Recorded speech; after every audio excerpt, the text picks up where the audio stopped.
Somos lo que somos porque fuimos lo que fuimos.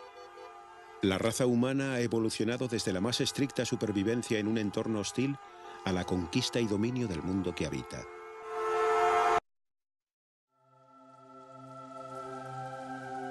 Un mundo de leyenda, de mitos y misterio, muchos de ellos aún por desvelar, pero plagado de acontecimientos.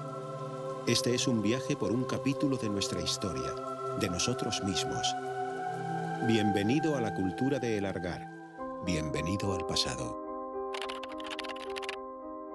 Verano de 1865. El ilustre ingeniero de caminos de Granada, don Rogelio Inchaurrandieta Páez, recibe la visita en su casa ubicada en la Sierra de Totana de un campesino de la comarca. El labrador decide mostrarle un cerro cercano donde, según sus palabras, podrá encontrar lanzas, puñales y esqueletos.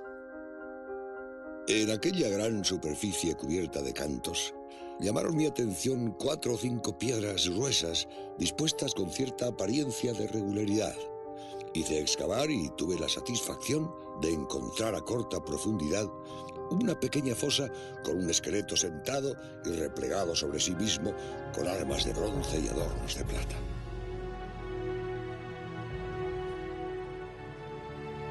Lo que para el señor Inchaurrandieta al principio era exclusivamente una interesante necrópolis destinada al enterramiento de más de 100 individuos de la Edad de Bronce, era en realidad el primer poblado descubierto en España, perteneciente a una cultura que se extendió hace casi 4000 años en las provincias de Almería y Murcia y buena parte de las de Jaén, Granada y Alicante, y que hoy conocemos como la cultura de El Argar. El tiempo demostraría que es amplia la presencia de yacimientos de esta cultura en nuestra región. Se encuentran ubicados en el Valle del Guadalentín, en poblados cercanos a los afluentes del río Segura, hacia las comarcas de Cejín, Calasparra y Moratalla, y en los pueblos al norte como son Jumilla y Yecla. Todos ellos legados de una civilización que podemos enmarcar cronológicamente entre los años 1950 y 1250 a.C. Efectivamente, este cerro, ubicado a 5 kilómetros al noroeste de Totana, cuenta con numerosos enterramientos, que no se hallan repartidos en una especie de estéril camposanto, sino en el interior de entre 130 y 150 viviendas que sobre una extensión de 40.000 metros cuadrados pueblan este lugar llamado el Cerro de la Bastida.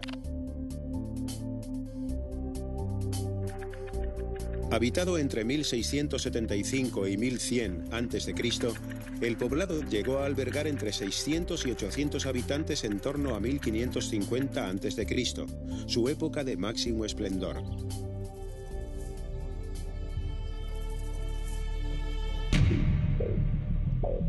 A diferencia de los poblados procedentes de la Edad del Cobre, los poblados argáricos presentan una mayor variedad formal, encontrándolos a modo de pequeños asentamientos en llano, o en cerros aterrazados artificialmente siguiendo las curvas de nivel, para disponer así de un mayor control visual del entorno, como en el caso de la Bastida.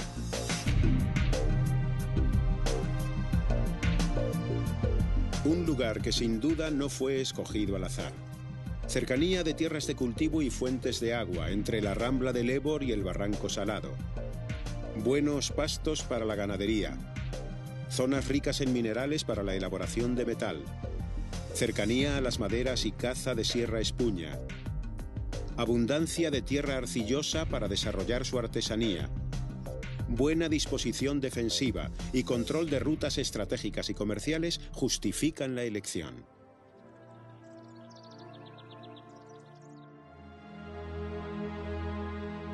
El poblado que allí se estableció debió de conformar un paisaje fascinante. Hombres y mujeres de entre 1,50 y 1,65 metros de altura, de constitución grácil, vestidos con pantalones y camisas o túnicas cortas cogidas por la cintura con una cuerda de esparto o cuero, pelo moreno y largo cogido en algunos casos en trenzas o con cintas de cuero, o incluso portando algún gorro de tela o piel. De su cinturón colgarían armas o pequeños bolsos repletos de objetos personales, mientras caminaban entre sus estrechas calles labradas en la montaña, luciendo pulseras, collares de cuentas, anillos y brazaletes. Debemos el conocimiento de muchos de estos objetos a las diversas formas de enterramiento encontradas en el poblado y a sus, en varios casos, ricos ajuares. Por primera vez, los niños aparecen con ajuares ricos. Eso era impensable en la Edad del Cobre. ¿Qué ha ocurrido aquí? Pues que el concepto hereditario ya está establecido. Tú no vales tanto por lo que haces, tú tienes el estatus porque eres hijo de alguien que tiene ese estatus. En la misma cerámica, que es un elemento tan común, aparece esa diferenciación del estatus. Pero el estatus se marca fundamentalmente con elementos de prestigio. Oro, plata y armamento son los elementos que marcan el estatus. Junto a este tipo de ajuares existen punzones, elementos de adorno, brazaletes, pulseras, molinos, etc.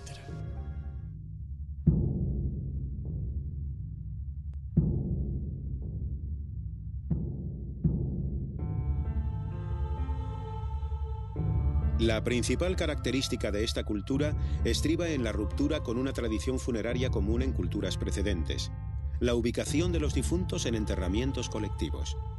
Las gentes de El Argar, por el contrario, entierran a sus seres queridos bajo sus casas o en sus proximidades, normalmente de forma individual, muy raramente en enterramientos dobles y excepcionalmente triples, aunque dos son los tipos empleados en el poblado de La Bastida.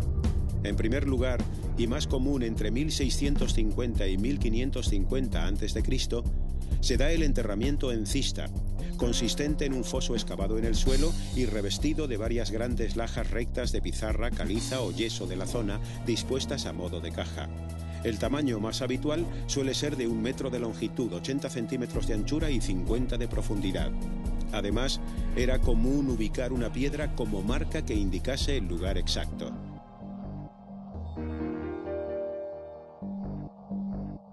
Generalmente el cadáver aparece dispuesto en posición fetal, vestido con sus prendas habituales y acompañado del ajuar, en el que es posible encontrar, en caso de pertenecer a una clase social elevada, además de los objetos ya mencionados, un puñal en las tumbas femeninas y una espada en las masculinas.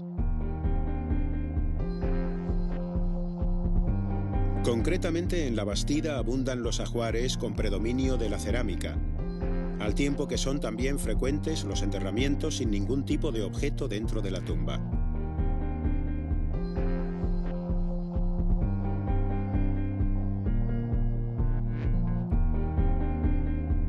El segundo modo de enterramiento, y el más frecuente en el poblado de La Bastida a partir de 1550 a.C., es el practicado empleando una urna de cerámica, principalmente en los funerales infantiles, abundantes debido a la alta tasa de mortalidad entre los más pequeños.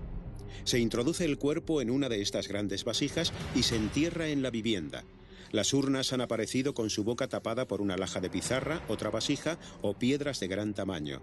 En algunos casos el ajuar aparece junto a la urna y no dentro de esta, debido principalmente a la falta de espacio o a cuestiones relativas al ritual funerario empleado. Además de cistas y urnas, se han encontrado en La Bastida cenotafios, tumbas que no contienen cuerpo y sí algo de ajuar, y a los que se asocia un ritual funerario debido quizás a la ausencia o desaparición del cuerpo del ser querido. Otro tipo de tumba ausente de momento en La Bastida es el enterramiento en covachas abiertas en las paredes de las terrazas. No conocemos templos, lugares de culto, dioses, ídolos. Entonces, todos los grupos culturales que conocemos en Murcia, Alicante, Granada, Jaén, incluso Ciudad Real, son culturas que si por algo se caracterizan y por algo se unen es por ese ritual de enterramiento, de inhumación debajo de las casas. Por lo tanto, el lugar de culto es la casa.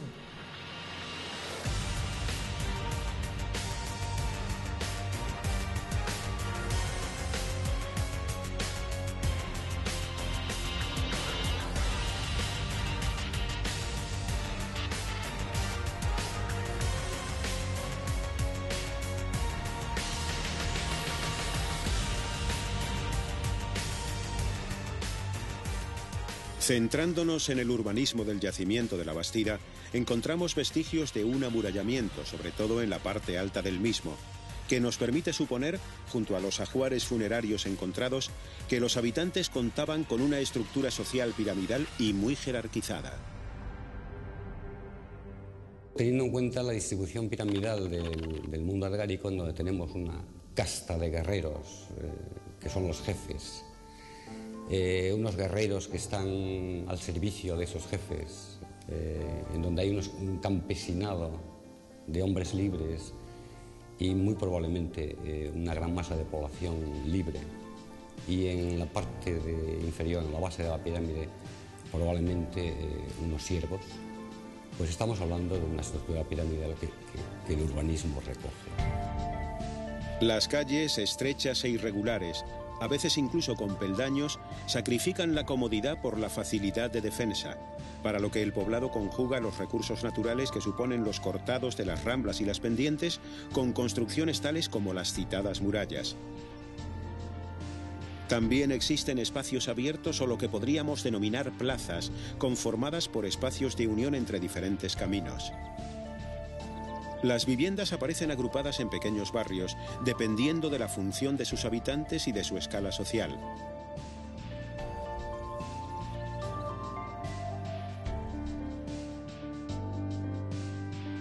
Como ejemplo, cabe mencionar la casa número 18, donde se han encontrado 8 molinos de mano, y muy cerca de ella, en la estancia número 11, escoria de fundición de mineral, que nos hace creer en la existencia de un taller metalúrgico.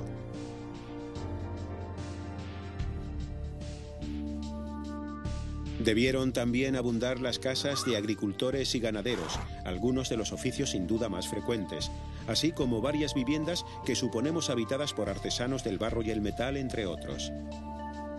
Más arriba aparecen las viviendas más amplias y protegidas, habitadas por la clase dirigente, una especie de arcaica aristocracia que con probabilidad daba carácter hereditario a su estatus de poder y que atesoraría en sus almacenes buena parte de la producción del poblado.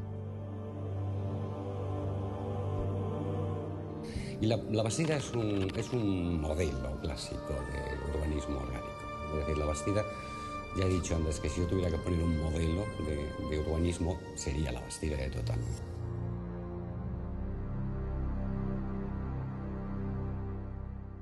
La mayoría de las casas se apoya en las laderas, adaptándose totalmente al medio. Construidas como edificios de planta rectangular de unos 20 metros cuadrados y muros de piedra de unos 75 centímetros de espesor y 2 metros de altura, salvo las habitadas por la élite, que eran más espaciosas. Pueden contar con una o más estancias y sus muros están recubiertos de una masa de adobe y posterior enlucido en color blanco o tierra. Los pilares, exentos o encajados en el muro, se fijaban al suelo introduciéndolos en pequeños hoyos y calzados por pequeñas piedras. Bien sobre los muros directamente o contando con el apoyo de unos pilares, se dispone la techumbre, plana y ligeramente inclinada, hecha a base de un entramado de palos, cañas y esparto, todo ello unido con cuerdas de esparto y cubierto con una gruesa capa de barro para impermeabilizarlo. En esa techumbre siempre hay un hueco, que es el hueco de salida de humos, de un hogar que queda debajo. Y en el interior de la vivienda pues suele haber bancos corridos, suele haber áreas en donde se colocan los pies para grandes vasijas contenedoras de alimentos o de agua, suele haber zonas de despensa, de descanso, de cocina, de molienda, de telares y zonas de almacenaje dotadas de grandes vasijas.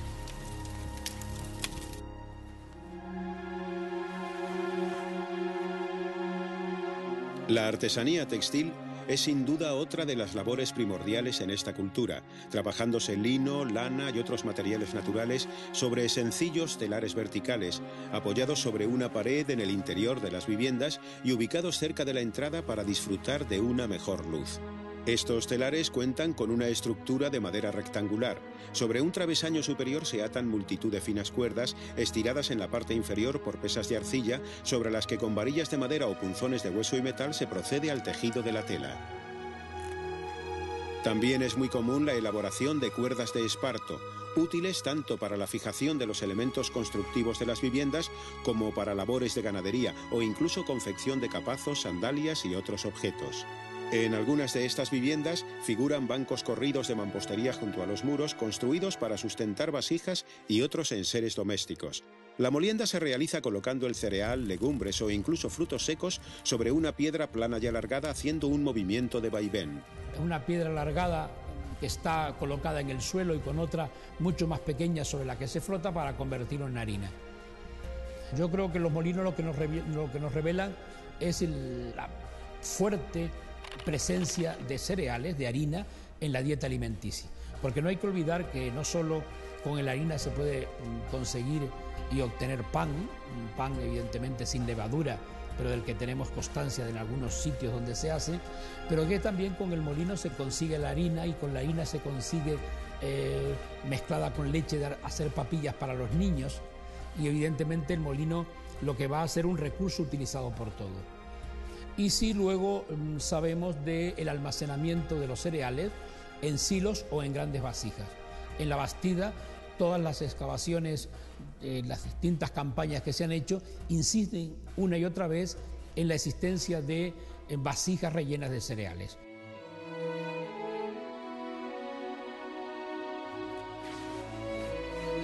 La cerámica encontrada en la Bastida repite los esquemas más comunes de la cultura de El Argar y era probablemente realizada por artesanos especializados. La arcilla procede de parajes cercanos y los objetos se hacen en uno o más bloques de barro dependiendo de su tamaño, ya que mientras los pequeños y medianos son elementos hechos de una pieza, las tinajas y grandes vasijas se elaboran con varias bandas superpuestas, en cualquier caso sin emplear el torno que aún desconocen. Se han encontrado en otros yacimientos ejemplos de reparación con yeso en diversas piezas. Las superficies de estas vasijas pueden estar...